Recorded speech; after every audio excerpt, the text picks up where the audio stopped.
The Grand Hall of the Galactic Federation's flagship was a marvel of alien architecture, a seamless blend of technology and artistry.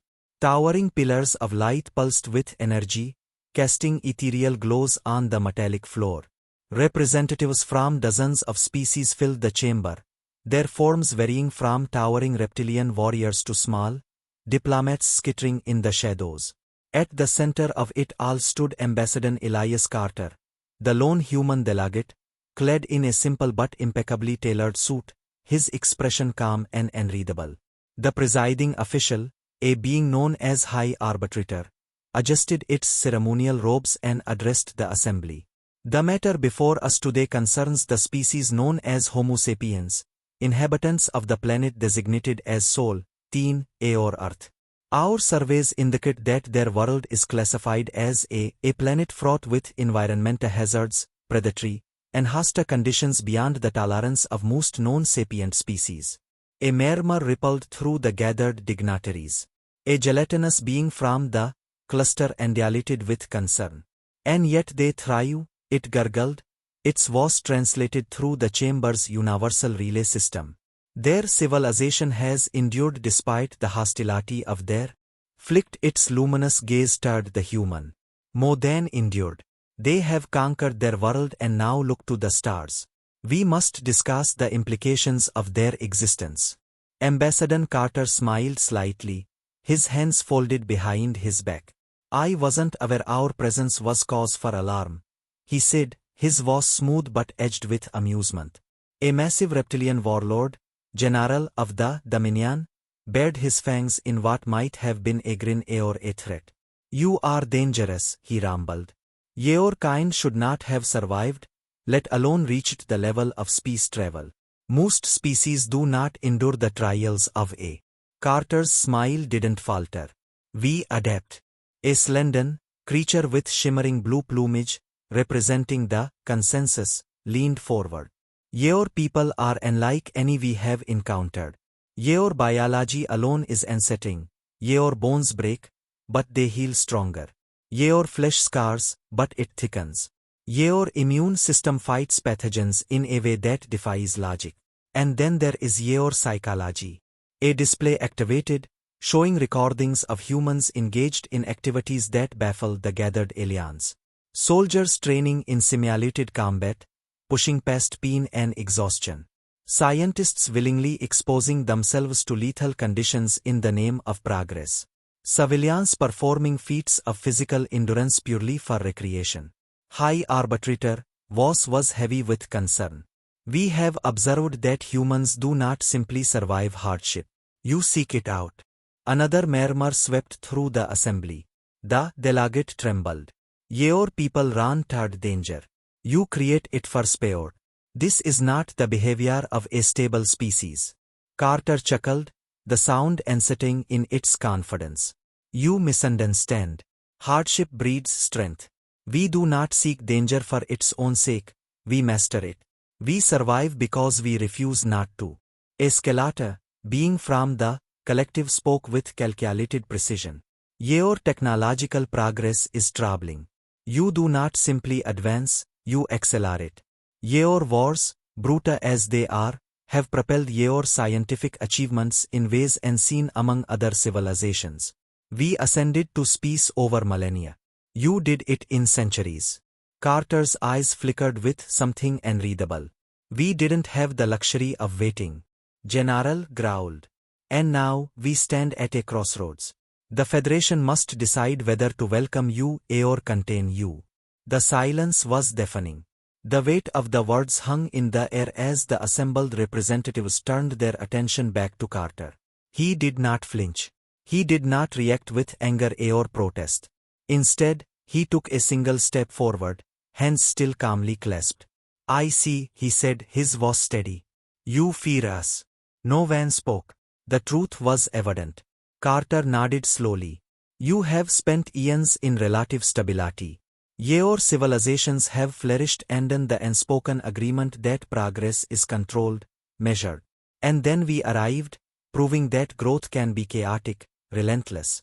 It must be unsettling. Straightened. It is more than unsettling. It is disruptive. Carter tilted his head, considering his words carefully. And yet you are not debating extermination. That tells me something. A pause. The representatives exchanged uneasy glances. Carter's gaze hardened. You don't want to admit it, but you need us. The statement sent ripples through the room, but no one refuted it. You need what we bring, Carter continued, voice unwavering. Ingenuity, resilience, the ability to turn disaster into opportunity. Because somewhere out there, beyond the edges of your comfortable existence, there will come a threat that does not play by your rules. When that day arrives, you'll want the most dangerous species in the universe standing beside you. A heavy silence followed. General exhaled through his nostrils, something akin to admiration flickering in his reptilian gaze. Expression was unreadable, but the tension in its posture had lessened. Finally, the High Arbitrator spoke. We will deliberate on this matter. For now, the human delegation will remain as observers. Carter inclined his head in a polite nod. Of course. As the meeting adjourned, whispers filled the chamber. Some feared the humans. Others saw potential allies. But one thing was clear. Humanity had not just entered the galactic stage. They had made an impression that would never be forgotten. The Galactic Council chamber was a sight to behold, a vast, domed structure filled with the most powerful beings in the known universe. Representatives of countless species sat in floating platforms, arranged in a circular formation around the central podium, where Ambassador of the Dominion was currently addressing the assembly. His elongated, reptilian face was lined with tension as he spoke. We have long underestimated he declared, his voice resonating through the chamber. And now, our greatest mistake may be upon us. A murmur spread through the assembly, tentacles twitching, wings rustling, and holographic eyes blinking in various forms of alien distress. At the edge of the chamber, Admiral of the Confederacy leaned forward, his mandibles clicking in unease. You speak as if they are a force of nature, Ambassador. Explain yourself. Gestured towards a large holographic display that flickered to life above the central podium. The image zoomed in on a Terran colony, formerly an uninhabitable rock, now transformed into a thriving metropolis. This world, designated RX-774, was classified as a barren wasteland due to its extreme temperatures and high levels of radiation. Yet, in just 2 cycles, they have not only colonized it but made it flourish. We have seen them withstand environments that would destroy most other species in mere moments. Their adaptability defies logic. A heavy silence followed, broken only by the hum of the holographic projectors. A representative from the collective, a species of entities, rippled with concern. They are merely resilient. That does not make them a threat. Gaze darkened. Resilience alone is not the issue. It is their relentless pursuit of advancement. Look at their history. Every challenge they face, they overcome. Every limit they encounter, they surpass. And they do so with an efficiency that is unparalleled. He paused, allowing his words to settle. They do not know how to stop. Across the chamber, High Chancellor of the Empire, a species known for their tactical brilliance, exhaled slowly through her spiracles. Then what do you propose, Ambassador? Should we attempt to limit them? We have seen what happens when external forces try to control them. They do not react well. A few uneasy chuckles rippled through the room. The history of failed containment efforts against humanity was. Every attempt to stifle their growth had only resulted in humans pushing back harder, stronger, and faster. Wars that should have eradicated them had only forged them into more efficient warriors. Laws meant to restrict them had only led to them innovating in ways the galaxy had never seen before. Admiral mandibles twitched. Perhaps the time has come to integrate them fully. To give them a seat among us, to make them allies rather than adversaries. A murmur of discontent spread through the council. Many were hesitant, humans were unpredictable, and their methods often bordered on reckless.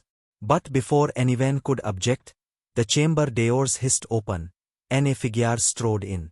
It was Ambassador Elise Carter, humanity's representative. Dressed in a sleek, dark uniform with the insignia of the Terran Federation gleaming on her chest, she exuded confidence. She had clearly heard enough. "You talk about us as if we're some kind of anomaly," she said, stepping onto the central podium, her gaze sweeping over the gathered representatives. "And yet, if you look at the history of this very council, you'll find that every species here had its own moment of reckoning, a time when they were underestimated, feared, or misunderstood." She folded her arms. "Yes, we come from a. Yes, we are relentless. But we are also capable of diplomacy, of cooperation. We've extended our hands in peace, and many of you have taken them. For those who haven't, I ask, what exactly are you afraid of?" Regarded her for a long moment before speaking. "We are afraid that there will come a day when you will surpass us all.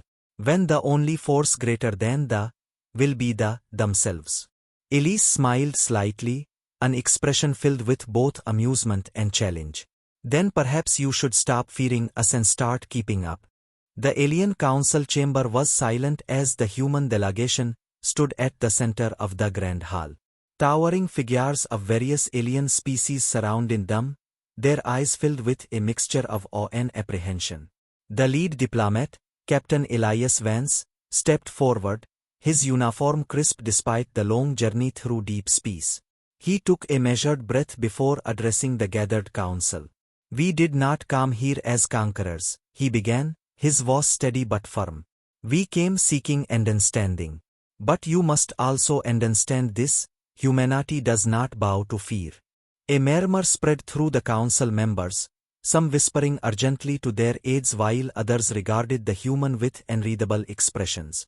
An ambassador, its mandibles clicking in irritation, leaned forward. "Captain Vance, your kind has defied every warning we have given you. You continue to expand into territories beyond your grasp. Do you not comprehend the danger?" Vance exchanged a glance with his chief strategist, Lieutenant Maraquan, who nodded slightly.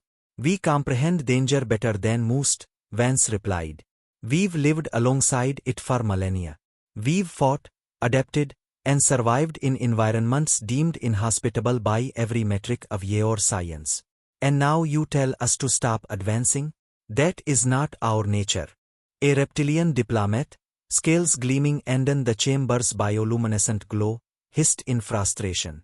"You humans are a species forged in adversity and aggression. We have seen what you do when threatened. You do not yield, you escalate. You cannot deny this." Vance did not flinch. "We do not deny it. We embrace it. Because survival is not given, it is earned. And if we are feared because of our resilience, then so be it. But fear and respect are not the same thing. We are not here to make enemies. We are here to prove that our strength does not mean we seek destruction." The council chamber remained deathly still. Then, a towering, robed figure, a member of the enigmatic race, rose from its seat. Its voice, deep and resonant, filled the hall. "Tell us, then, Captain, what will humanity do when faced with opposition? If we declare your expansion a violation of interstellar law." Vance met its gaze, unyielding. "Then we will find another way. We will negotiate. We will bargain. But we will never stop reaching forward. It is what we are." Another murmur rippled through the assembly. Some seemed impressed, others disturbed. The ambassador shook its head. "Then there is nothing left to discuss. If you refuse to halt, you will force our hand." Lieutenant Kwan stepped forward, her gaze sharp as a blade. "You assume we would let you." Tension crackled in the air. Every delegate in the chamber felt it, the sheer weight of human determination.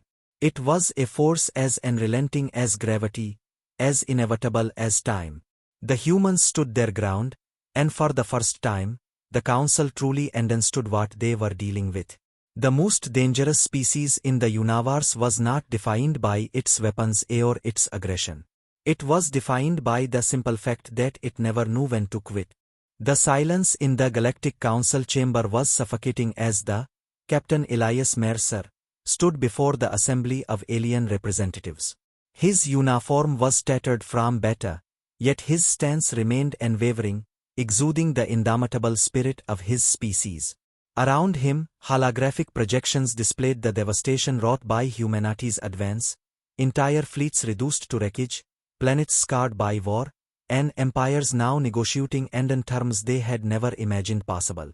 The assembled council members, a collection of beings from across the known universe, exchanged uneasy glances, their fear palpable. A towering diplomat, her bioluminescent skin flickering erratically, stepped forward. "Human, you do not understand what you have done. Your kind was meant to remain contained, to grow within the boundaries we allowed. But now, you have pushed too far.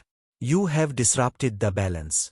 Her voice trembled, despite her attempt to sound authoritative. Elias let out a slow breath and folded his arms. "The balance? That's an interesting way to describe centuries of suppression. We were never contained, we were caged. And now that cage is broken." His voice was calm, but the steel behind his words sent a chill through the council members. A chittering voice from the back of the chamber rose up, a member of the collective, species known for their strategic prowess. "You are a threat to all civilized life.